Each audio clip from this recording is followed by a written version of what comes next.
All right, again, this is the orientation for 152, 119. We've just gone to Blackhawk's website. And under Blackhawk's website, we're going to go to Online Services. And under Online Services, we're choosing MyBTC Login. You may have already done this before. And there's other ways to get there other than this. So if you don't like the way I'm showing you, there's other ways, all right? In here, you will log into your MyBTC account. It's the same way you logged in this morning. So it's your same login, and it's your same password. So if you put your login and your password in there, and then click the login button here. All right? If you've already done that, I can see some of you already have, that's going to bring you to the MyBTC actual page itself. So it should look like this. This is where I want you to be. All right? There's a few things that I want to show you out here. Since I tape my stuff, virtually you'll be able to get to all the material from home at any time. All right? And even the stuff I'm showing you right now, I did a couple videos over the weekend on how to do it, and I'm going to show you where those are. All right? I have a YouTube channel, and I kept my videos up there from last year, and I've been adding to them this year. So there's already almost 500 videos out there. All right? And I'll show you how to get to that by the end of the class today. All right? If you are in the classes, if you are in the class with Denny Wright, the 152, 163 relational database design, and or you're in the class this afternoon with Jim Schmidt, the 152, 157 website development, all right, since we had waiting lists for both of those, we're also offering both of those online now, and I'm teaching them. The 163 class, the relational database design, it's already out there. I did 36 lectures over the last 2 weeks. All the lectures are out there, all the material's out there, everything's out there. All right, for the 157 class, there's currently about 40 lectures out there, and there's going to be about 15 to 20 more. I'm through chapter 10. All right? So if you want to change to those classes, let me know, because I've got some add drop forms here, and all you have to do is just fill them out. If you're happy and you say, no, I want to be in the classroom, you're not hurting my feelings any. But I'm supposed to mention that in all my classes. All right? So from here, the stuff that you're going to get to most often, this is a way to get to your email. And we're supposed to keep telling you this, that you should check your email at least once a day. All right? If for some reason, I'll tell you the truth, this is my, I've been here 23 and a half years. I've taken 4 sick days. So I don't get sick often. All right? But if I do get sick, I have a way that I can email all of you, and I will do that. All right? Usually I know pretty early in the morning, so you get an email from me. But if you go out to the school site and you go to webmail, that's how you get your email stuff. All right. The one that we're going to go to right now is here, and that's click on where it says Blackboard Courses. And the magic is on the right-hand side of your screen, and yours is not going to look like mine right here. So if yours doesn't look at all like mine, don't let that bother you. What you see on your right-hand side of the screen are every class that you're taking for which the instructor has provided material in Blackboard. So you might be taking a class in written communication where the instructor, for whatever reason, has nothing out there on Blackboard. So it might not even show there. All right, so if that happens, don't let that worry you. If you're supposed to be in this class and you don't see Intro Probe with JavaScript, then let me know, not this second, but let me know during the break. The good news is the person who runs all the Blackboard stuff, she's right next door. All right? So if there's a problem, I can go to her during the break and ideally at least get it fixed. If you have just added the class, all right, today, all right, if anybody did, and probably you didn't, but if anybody did, usually she runs this script that adds you to Blackboard, but she doesn't run it until the end of the day. All right? So if you're not on there, let me know. All right, so I'm going to click right there.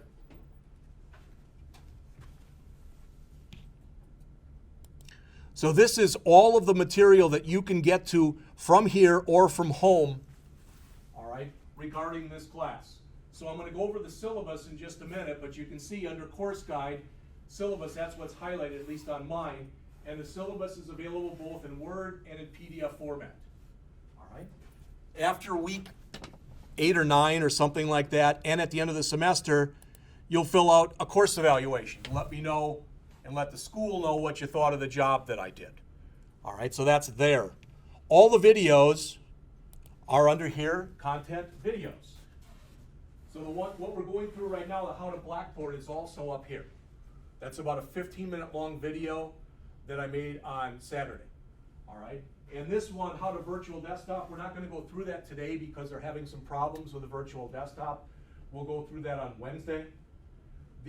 Just so you know this, the people in this program, you're very lucky, and it has nothing to do with me, but you're very lucky in that we've been part of this pilot program for years at Blackhawk, where from your house, once I show you how to load the software, and it's not very hard to do, you're going to be able to get to all your material from here from home. All right, and you're the only ones in this school that I know of that are able to do that directly. All right, so the videos will be out here under videos. The source for the book, in other words, the code that's in the book is already out there. There are no PowerPoints, I believe, so there's nothing out there. Anything that we do in class, I'll put in the in-class folder, and any homework that we do will be in the homework folder. Hopefully that's pretty self-explanatory. All right? Anytime there's new announcements, they'll be in the announcement section. Okay, there's only one in there, and that was the welcome one that I cut a while ago. There's also a discussion board here. All right, we're supposed to set one of these up for all of our classes. So you can post stuff out there, you can talk to other students out there, etc. I can see it. I monitor it, but not very often. All right. I can probably figure out who sent what, so if you're going to say Jeff is an a-hole or whatever, I'll probably be able to track you down and know who did it. All right. Might be true, but I can probably track you down anyway. All right, so I'm going to go up to the syllabus right now, and I'm going to choose the PDF version. You don't even have to bring yours up, but I'm just going to go over it with you so we can go over all of this material. All right? So again, my name is Jeff Scott. The business division offices are almost directly above where we are. We're in 1509, 2503, so just a little bit over when you go up the stairs, okay? And there are two admin assistants, Tammy and Jennifer. When you come up there, they'll be able to help you. They don't let you just walk back in there because there's a lot of equipment and stuff like that. All right, I'm not in the office much, and a lot of people say, well, man, your office hours, they stink. Yeah, maybe they do. But usually I'm here between 6 and 7 in the morning, and I'm online virtually every night. So if you got a question or something, okay, you can just email me. That's a lot faster way to get a hold of me. Right. In addition, and he'll raise his hand right now, that's John Wanda right there. You're also very fortunate in that your group is coming in as part of a grant that Blackhawk is under from the federal government. All right, and all of the schools in the Wisconsin Technical College system are under this grant. The 16 schools in the Wisconsin Technical College system got $17 million a couple years ago, and they divided it based on how many people are going to the campus. This school got somewhere around $700,000. One of the things they were smart enough to do was to hire lab assistants. John is your lab assistant for this class. All right. Whereas my email address is jscott@blackhawk.edu. John's is jwanda, W-A-N-D-A, @blackhawk.edu. All right. He's available for this class. He's also in here for the next class. My next class has like 11 or 12 people in it. All right. It's a second-year class, and some of the people who are in the class won't even be coming to class on a regular basis because they've already kind of jobbed out. They've already got a job. All right, so they're going to basically listen to the tapes. The reason I'm telling you that is if you're working in here and you notice that you come in here and it's one of my classes and there's 5 or 6 people, feel free to sit down. You don't have to ask if you can come in here. That's what I want. I want this room to be filled all the time. What I do ask is when I'm lecturing, just don't print. Just because I've got a microphone right here and you can hear a lot of that stuff. That's all. All right, so the course information. Again, Intro to Programming with JavaScript. We meet in here Mondays and Wednesdays from 8 a.m. to 9:50 p.m. or 8 a.m. to 9:50 a.m. So an hour and 50 minutes. We usually go around 50 minutes, then I give you a 10-minute break, then we go 50 more minutes. All right? We had all of our in-service stuff at the end of last week, and one thing they told us was most students have an attention span of 20 minutes. So if you go any more than that, they're not listening to you anymore. So I guess I'm in trouble pretty quick, all right? But we'll try to set it up that way, okay? So this is taken right from our banner system. I'm not gonna read it to you, but this is the stuff you should get out of the course. The book is Step-by-Step JavaScript 3rd edition, all right? Now, how many of you don't have the book yet? Okay, what I'm gonna show you in just a couple minutes is how you can get an electronic copy of the book for free, all right? That said, I'm gonna ask that, and that's okay, but don't say, hey, guess what Jeff gave us? Because where I got it from, it's a legal site, but we're not supposed to recommend that you do stuff like that because I'm now competing with the bookstore, all right? If you decide rather than buying something from the bookstore, you wanna buy it online, it's not a problem either. I know my daughter is a student at Rock Valley College. I live in Illinois. Don't hold that against me. I hate the Bears. All right? But she's going to Rock Valley College. She's actually going into a program like this one. She's taking 4 classes this semester. Her books were $900. She went online and got her books for $120. So you can get some really good deals going online. All right? The goal is you're supposed to get up between a beginning and an intermediate understanding of JavaScript. Again, that's the book. Don't worry about supplies. You won't need anything special. I don't know how many assignments we're going to have in the class. I have absolutely no idea. We might have as few as 3 or 4. We might have as many as 8. They always tell us to err on the side of caution because if I put 3 down there and then I give you 8, people are going to complain. If I put 8 down there and I give you 3, no one complains, all right? So it tends to work out pretty well that way. Now, this stuff that's in here, you can read this. There's about 7 different things that are called core abilities. The idea is if you're a student at Blackhawk Technical College in any program, in your 1, if you're going for a diploma, or 2 years if you're going for a degree, you're going to be introduced to all this stuff. Not necessarily in every class. So in here, the biggest one is probably use appropriate technology, all right, because that's what we're doing. You know, if you're in oral communications, it's probably communicate professionally, that kind of thing. Some of them are interwoven throughout all classes. You know, demonstrating professional work behavior, showing respect for diversity, all right. This class also will allow you to solve problems efficiently, all right. The competencies that you see right there, I'm not going to read these to you. The class is about JavaScript, but we're going to talk about JavaScript. We're also going to talk somewhat about HTML and probably a very little bit about CSS. If you don't know what HTML is, it's the hypertext markup language. If you don't know what CSS is, it's cascading style sheets. If you're in the 152, 157 class, that's CSS and HTML. That's what that class is all about. All right. But most of the stuff that you see in here is JavaScript oriented. Okay. Everything that I just showed you under Blackboard is also available under the P drive, and I'm going to show you that in just a minute. And again, as you've already seen, it's under Blackboard. If you've got some kind of a documented disability that you want me to know about, you don't have to raise your hand, but come up and talk to me whenever you want. Just so you know my philosophy, I don't give tests. There won't be any tests in here. All right? So a lot of times that people who are real anxious and whatever, that helps to quash some of their anxiety. All right? So hopefully if you've got some kind of a disability, unless it's something that I have to know about, you can probably keep it to yourselves. I'm supposed to put this kind of thing in here. I prefer that our communications take place via email whenever possible.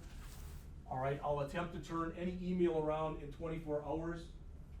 I will tell you that, as an example, if you email me Friday night, all right, I may get back to you already Friday night or Saturday. I may not, all right, but I'll get back to you by Monday. I usually am home during the weekends.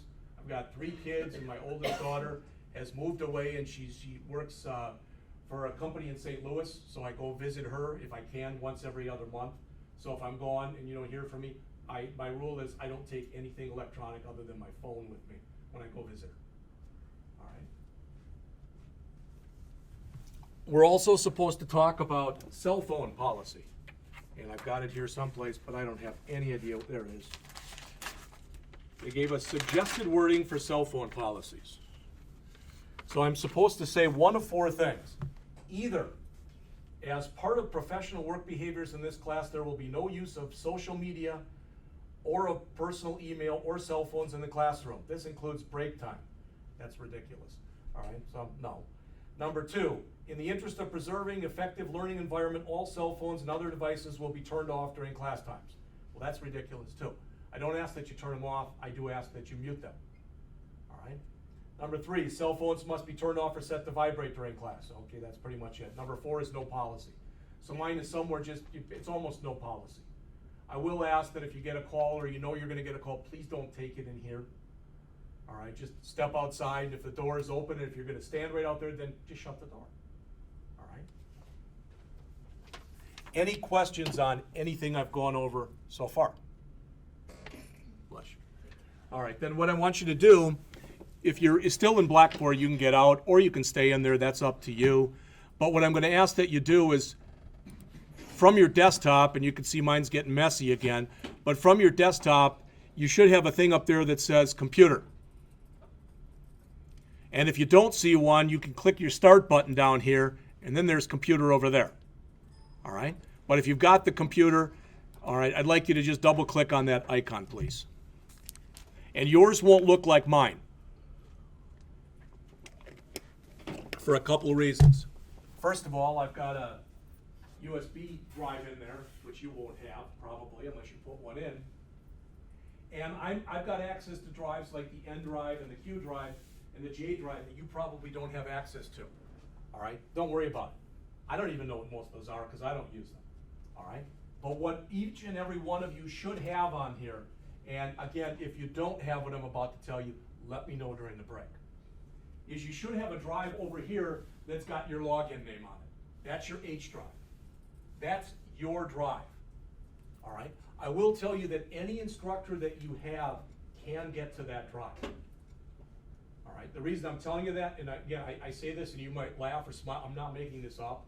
We had a student, this was probably about 10 years ago, that kept downloading porn. I mean, they was caught like 4 times. Finally, they kicked him out of the school.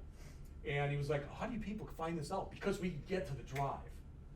I will tell you that what I'm gonna ask is once you go to that drive that you create a folder on there and you call it something like 152, 119. And if you create a folder out on that drive with that name on it, and if this is the only class you have with me, I guarantee you, I will not look at any other folder because it's none of my business. All right? But I'm just telling you that because sometimes people, you know, I've seen this where people put like XXX, you know, for a folder name, and I don't know if they're doing that so somebody will look at it or whatever. I could care less. I am supposed to let the school know that if I do see anything that looks like porn or whatever, that I'm supposed to let them know. Okay, so again, make sure that you've got that. That's your H drive. The other drive that's important is this one right here. It says classes. And it's got P:. That's the one I'd like you to double click on, please. All right, and it looks pretty ugly, so you've got to peruse your way down, and I'd like you to find a folder that's called CSS.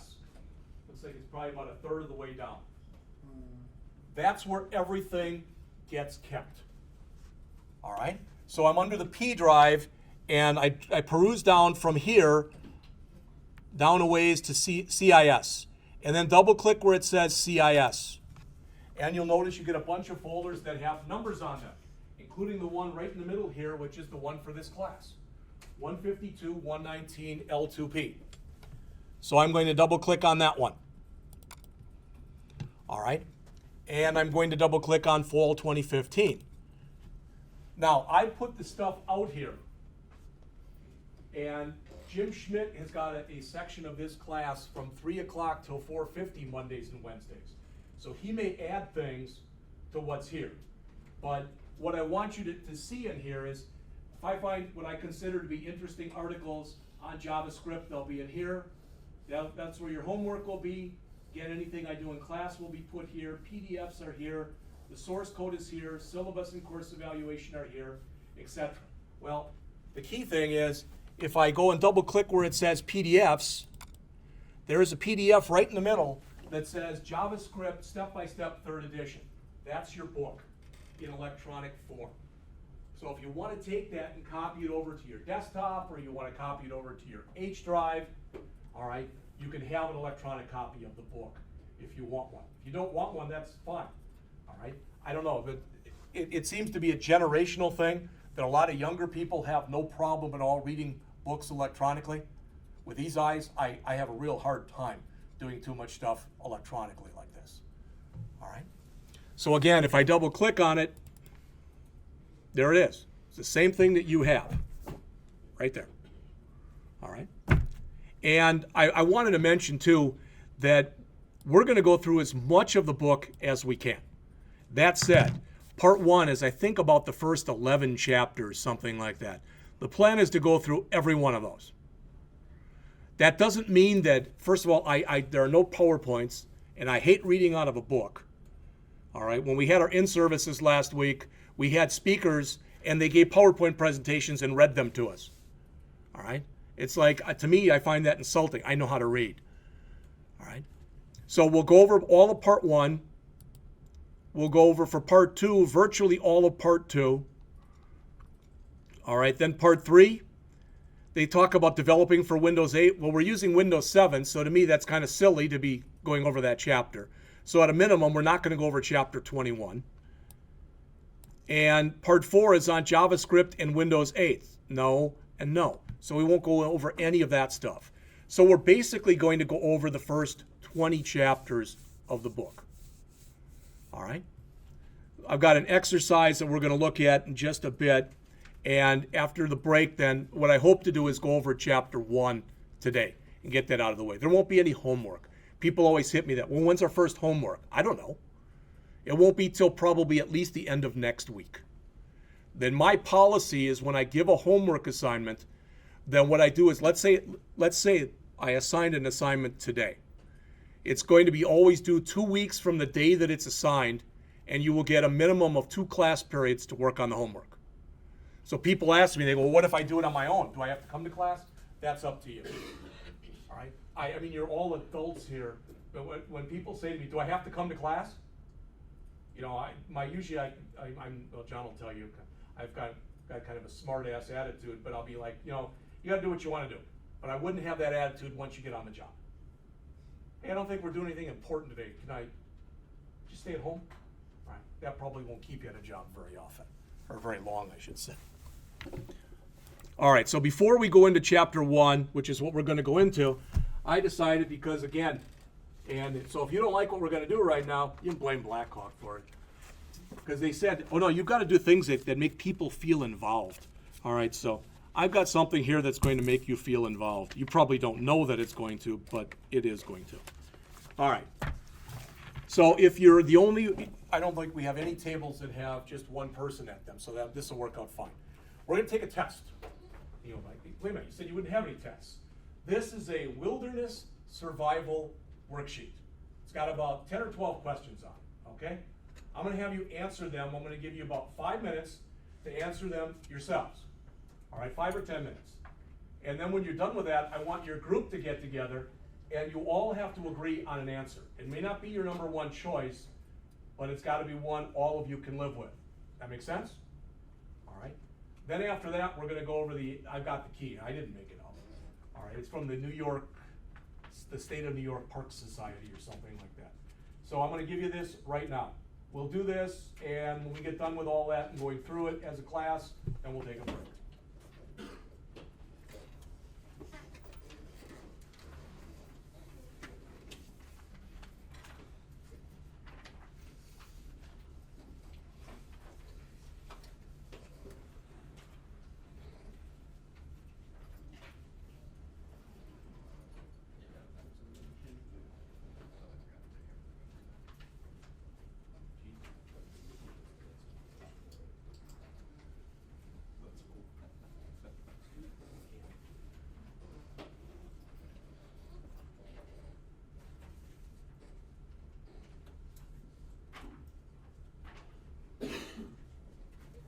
So it is about 8:30. I'll give you till about 8:45. And then what I'd like you to do during that time is take about 5 minutes, answer each question yourselves. When it looks like everybody at your table's done, then just talk amongst yourselves and come up with answers. All right? And about 8:45, we'll go over the key.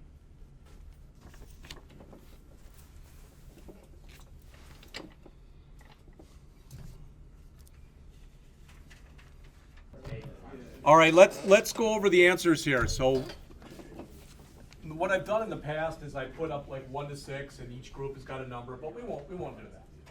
All right, you're not turning these in. All right, it's not graded or anything. But question number 1 was: you have strayed from your party in trackless timber. You have no special signaling equipment. The best way to attempt to contact friends is to A, call help loudly but in a low register. B, yell or scream as loud as you can. Or C, whistle loudly and shrilly. How many groups said A? How many groups said B? And how many groups said C? All right, it's A. All right.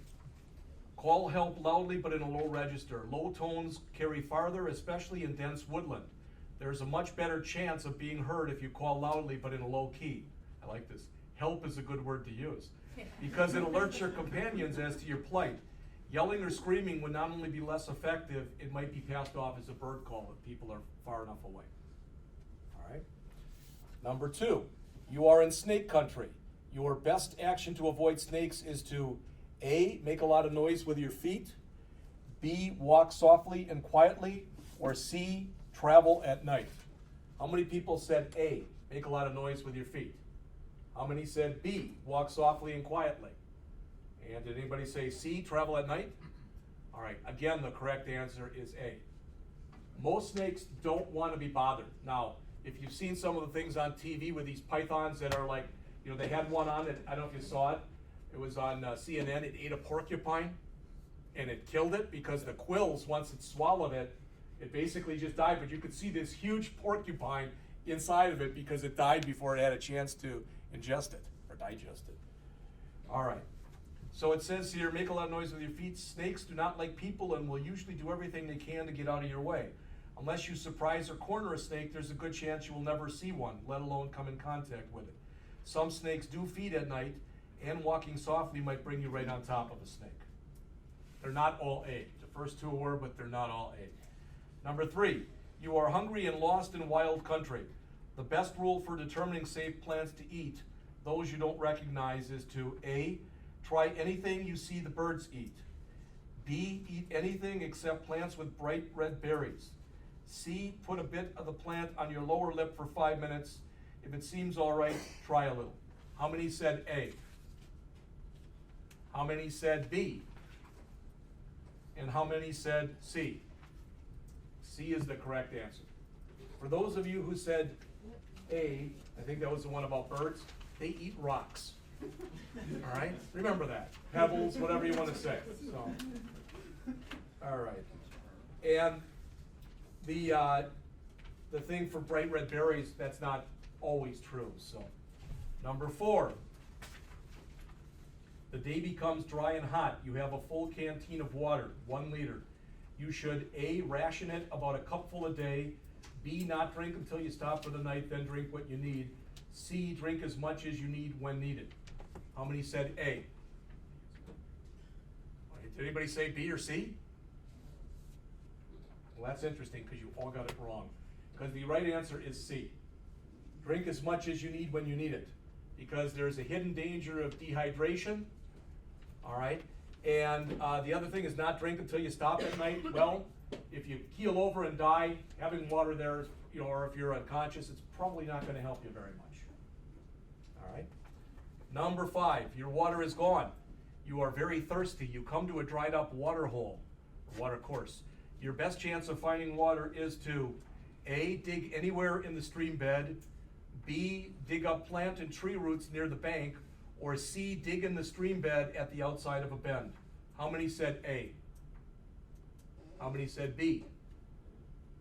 How many said the right answer, which was C? All right, it's C. This is the part of the river or stream that flows the fastest. It has the less silt. It is the deepest, and it's the last part to go dry. All right.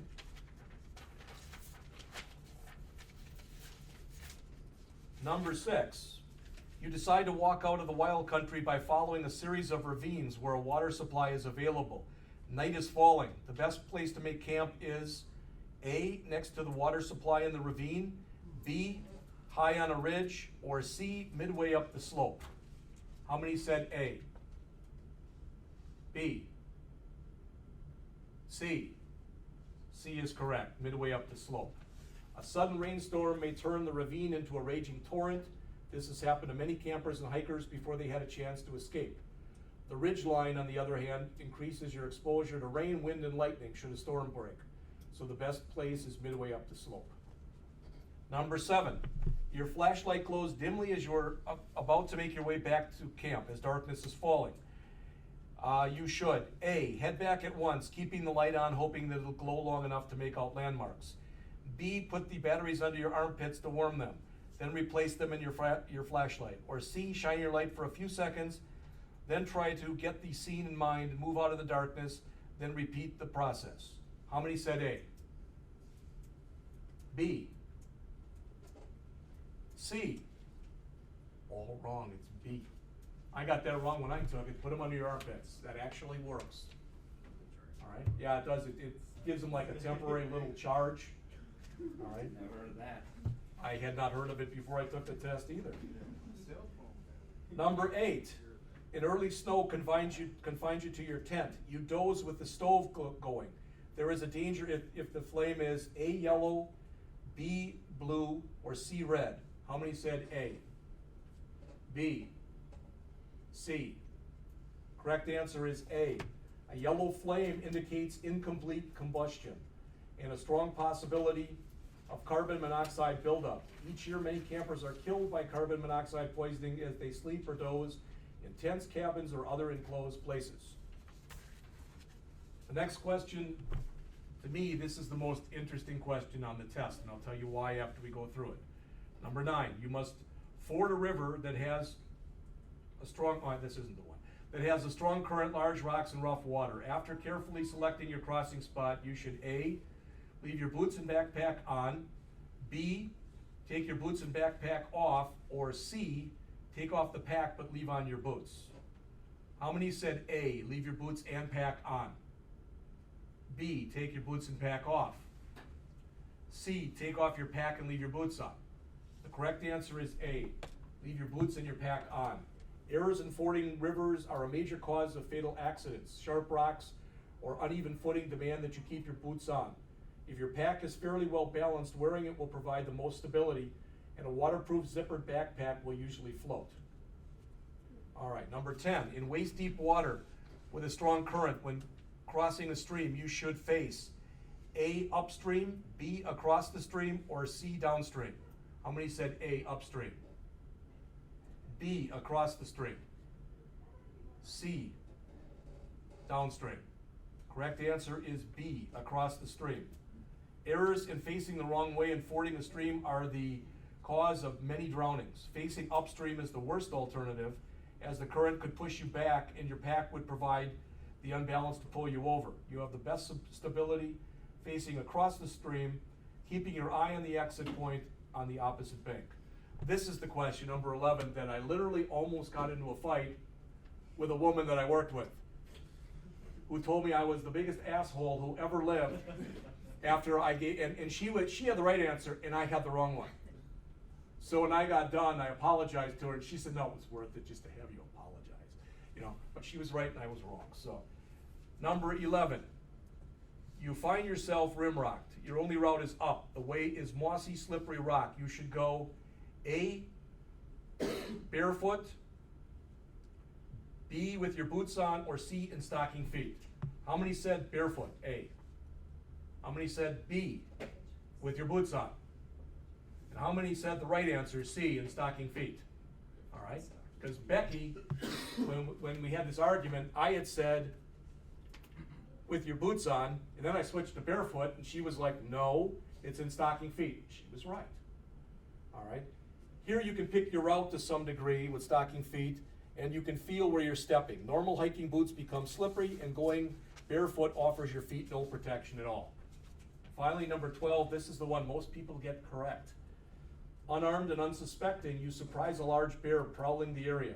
As the bear rears about 10 meters from you, you should A, run, B, climb the nearest tree, C, freeze, but be ready to back away slowly.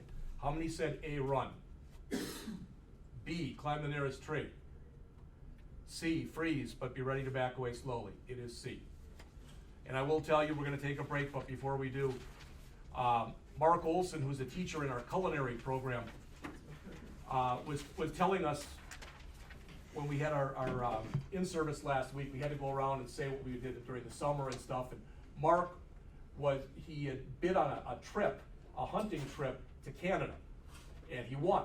And it was a trip to go bear hunting. And they say, oh, did you get one? No, but one almost got me.